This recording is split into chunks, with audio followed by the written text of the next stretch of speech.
फ़खर, आपसे स्टार्ट करना चाहूँगी। आप बताइएगा, ये जो बात की है रऊफ़ हसन साहब ने कि पार्टी पॉलिसी है, इसका इजहार पहले भी हो चुका है, लेकिन आज जब वो इतने पुरुमीद हैं तो ऐसा क्या है जो उनको इतनी उम्मीद देता है कि इंगेजमेंट होगी, अभी भी होगी, बल्कि वो तो ज़रूरी है कि हो? देखिए अलीना, मैं समझता हूँ कि जो पाकिस्तान तहरीक इंसाफ है वो सिर्फ फ़र्द वाहिद के ऊपर है और वो है, उसका नाम है इमरान ख़ान। इमरान ख़ान का अगर पिछले चंद माह का कंडक्ट देखा जाए तो उसमें उनके जो अपनी तरफ से मीडिया के साथ जो बातचीत है, जो बयानात वो मीडिया के साथ देते आए हैं, और उसके साथ साथ जो दूसरा PTI का एक जो पिलर है वो है इनका सोशल मीडिया। वहाँ पर इनकी अगर पॉलिसी देखी जाए तो उससे कहीं भी रिफ्लेक्ट नहीं होता कि जो PTI या इमरान ख़ान ये बातचीत के ज़रिए ये जो दरवाजे हैं या विंडोज़ ये ओपन करना चाहते हैं इस्टेब्लिशमेंट के साथ। जहाँ तक बात है कि क्या इसमें कोई कामयाबी हो सकती है या नहीं हो सकती, इसके लिए मैं आपको बताऊं कि जो इमरान ख़ान के जो सबसे ज़्यादा बड़े मोहसिन थे वो जनरल कमर जावेद बाजवा थे। जब वो आर्मी चीफ बने उसके बाद PTI के साथ जो आपने देखा कि पॉलिटिकली तमाम सियासी जमातों को एक साइड लाइन करके PTI को इक़्तिदार में लाया। उसके बाद जब ये इनकी गवर्नमेंट थी तो गवर्नमेंट को भी चलाया, ना सिर्फ इकॉनमी के हवाले से हो, दूसरे ममालिक में जाके जो लोन के हवाले से हों, IMF के साथ हों, बाकी तमाम तर जो मामलात थे उसके लिए इस्टेब्लिशमेंट ने बिलखसूस जो कमर जावेद बाजवा थे आर्मी चीफ, उन्होंने सारा मिल के ये इनको चलाने की कोशिश की। उसके बाद हमने देखा कि जो इमरान ख़ान ने उनके साथ किया, जो आर्मी चीफ थे,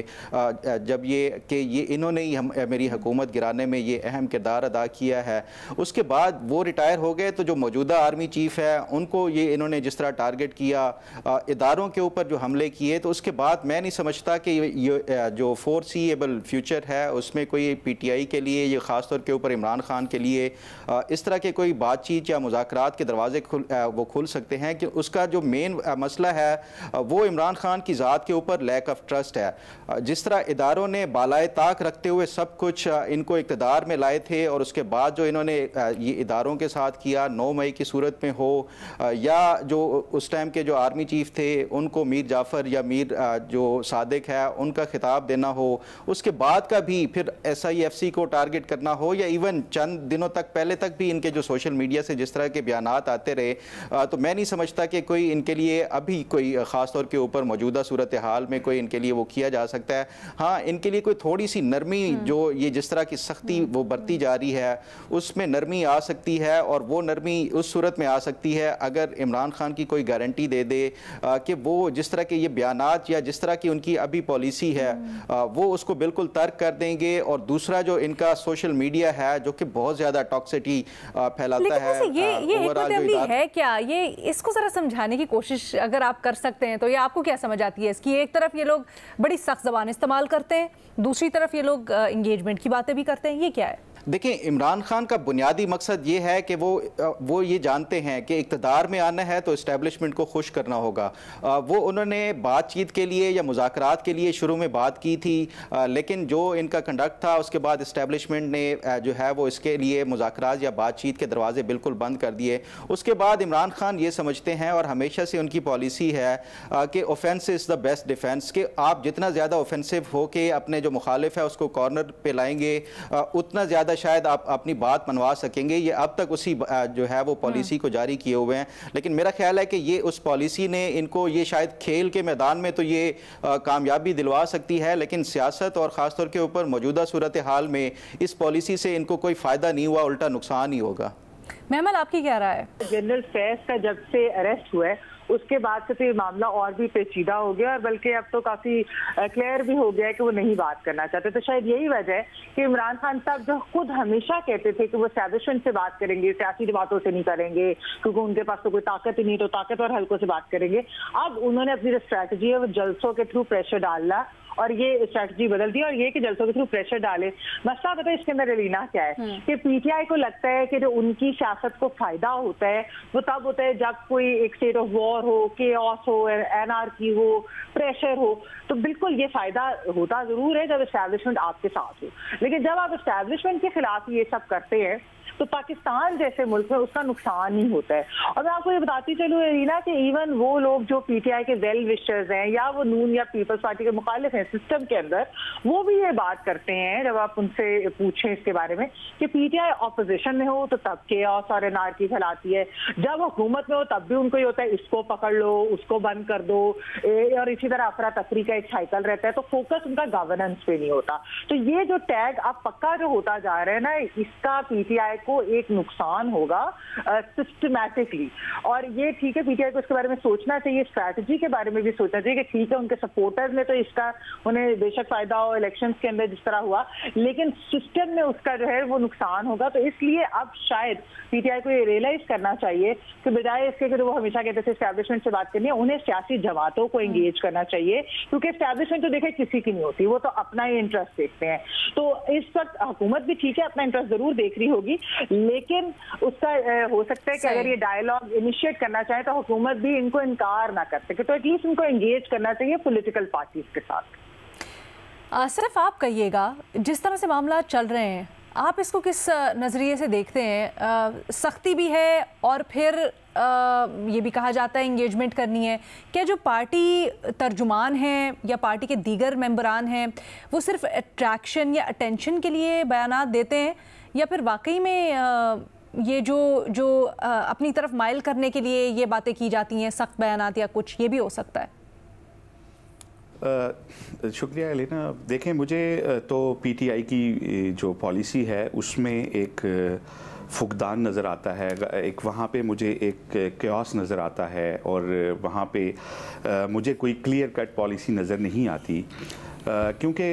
अभी ज़्यादा पुरानी बात नहीं है, तकरीबन 1.5 हफ्ता पहले केपी असम्बली जो करारदाद पास करती है,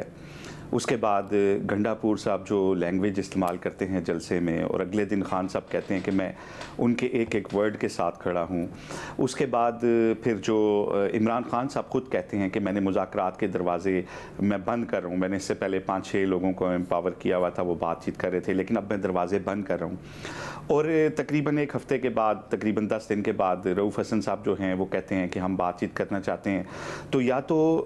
वहाँ पे एक किसी सॉलिड पॉलिसी का फुकदान है, और या फिर बहुत ज़्यादा जल्दबाजी है, शायद आईनी तरामीम को लेके जो एक बात की जा रही है कि पीटीआई को एंगेज किया जाएगा। तो मेरा ये ख्याल है कि पीटीआई के पास सबसे पहले तो ये कि इनकी कोई एक सॉलिड पॉलिसी होनी चाहिए। अगर ये कोई सियासी या अवामी फ़ायदा लेना चाहते हैं तो इनकी पॉलिसियों के अंदर एक तसलसल होना चाहिए। बहरहाल अगर मुज़ाकरात की मेज़ पे भी जाएं तो मुझे नहीं लगता कि पीटीआई के पास उस तरह के पुराने पार्लियामेंटेरियंस हैं जो मुज़ाकरात की मेज़ से कुछ चीज़ें जो है अपनी पार्टी के लिए लेके उठेंगे, क्योंकि हमने देखा कि पीटीआई ने अपने दौर में भी जो अपोजिशन थी उसको एंगेज नहीं किया। खुद इमरान खान हाथ भी नहीं मिलाते थे। कौमी सलामती कमेटी के इजलास में भी वहाँ पे अपोजिशन लीडर अगर आना होता था तो नहीं जाते थे। बंद कमरे के इजलासों में इसलिए नहीं गए कि मुझे अपोजिशन लीडर से हाथ मिलाना पड़ेगा। तो पीटीआई ने कभी मुफाहमत की या लोगों को लेके चलने की पॉलिटिक्स ना तो पार्लियामान के अंदर की ना ही पार्लियामान के बाहर की। अब उनके पास ऐसे लोगों की कमी भी है जो लोगों को साथ लेके चल सकें या मुज़ाकरात की मेज़ पर अपनी पार्टी के लिए कुछ लेकर उठ सकें। मेरा ख्याल है, सिर्फ मैं अगर नज़र दौड़ाऊँ तो मुझे शाह महमूद कुरैशी और चौधरी परवेज़ इलाही 2 ऐसे सियासतदान नज़र आते हैं जो एक तो डीप रूटेड रहे हैं, जिनके एस्टेब्लिशमेंट के साथ राब्ते भी रहे हैं, और वो पुराने पार्लियामेंटेरियन भी हैं, मामला फ़हम भी हैं, मुज़ाकरात की मेज़ से अपनी पार्टी के लिए कुछ लेकर भी उठ सकते हैं। लेकिन उसके लिए भी ज़रूरी होगा कि अगर इमरान खान उन्हें एम्पावर भी करें मुज़ाकरात के लिए, फिर एक माहौल भी पैदा करें मुज़ाकरात के लिए। ऐसा नहीं है कि दूसरी तरफ जो है वो बयानबाजी भी की जाए, गोलाबारी भी की जाए अल्फाज की। और तीसरा ये कि फिर किसी हद तक इन लोगों के पास ये मैंडेट भी हो कि वो मुज़ाकरात की मेज़ से उठ के आके खान साहब को भी कोई चीज़ मनवाने की पावर उनके पास हो, तभी पीटीआई जो है वो कुछ गेन कर सकती है। माजी में हमने देखा कि हमारी जो बड़ी पॉलिटिकल जमातें हैं उनका एस्टेब्लिशमेंट से जो है वो उनके वर्क भी फट भटकते रहे हैं और उनके हालात भी ख़राब होते रहे हैं। उन्हें हुकूमतों से भी जाना पड़ा, लेकिन उन्होंने जो है वो मौके का इंतज़ार किया, वक्त का इंतज़ार किया। और अगर उन्होंने पॉलिसी जो है वो मुज़ाहमत की अगर उन्होंने अपनाई तो फिर उन्होंने यूनिफॉर्म पॉलिसी अपनाई, ऊपर से लेकर नीचे तक सबके बयानात सेम होते थे। और अगर मुफाहमत की पॉलिसी जो है वो अपनाई जाती थी तो उसके लिए भी फिर एक माहौल भी पैदा किया जाता था। और बैक चैनल जो डिप्लोमेसी होती थी उसमें जो है वहाँ पे संजीदा बातचीत का मैंडेट दे के लोगों को भेजा जाता था। लेकिन पीटीआई के अगर हम बात करें तो पीटीआई ने मुतअद्दिद ऐसे मौके गवाए हैं जहाँ पे वो जो है एस्टेब्लिशमेंट के साथ बातचीत के लिए विंडोज़ ओपन कर सकते थे। अब अगर रऊफ़ हसन साहब ये बात कर रहे हैं तो मेरा ये ख्याल है कि आइनी तरामीम के मामले को लेके शायद हुकूमत और एस्टेब्लिशमेंट भी चाहते हों कि किसी लेवल पे एंगेज किया जाए पार्लियामान की सारी जमातों को, तो इस पे बात ज़रूर पीटीआई के लोग कर सकते हैं। लेकिन पहले उन्हें तय करना होगा कि उन्होंने मुफाहमत करनी है या मुज़ाहमत करनी है। और अगर मुफाहमत करनी है तो फिर जो उसके लिए मौजूद तरीन लोग हैं उनको एम्पावर करके खान साहब को एक जो है एक वाज़ेह पॉलिसी के साथ आना होगा। ऐसा नहीं होगा कि एक तरफ मुज़ाकरात की टेबल पे लोग बैठे हों, दूसरी तरफ अल्फाज की गोलाबारी हो, करारदादें पास हो रही हों, जलसे जुलूस के अंदर जो लैंग्वेज हो वो इस तरह की इस्तेमाल की जा रही हो। तो मेरा ये ख्याल है कि सिर्फ यही एक सूरत हो सकती है अगर बातचीत में कोई कामयाबी लेनी है या बातचीत के ज़रिए कोई जो है हालात चेंज करने की बात करनी है, तो उसके लिए पीटीआई को अपनी एक यूनिफॉर्म पॉलिसी अपनाना होगी और उसके ऊपर फिर ये बड़ा दिलचस्प पॉइंट है आपका।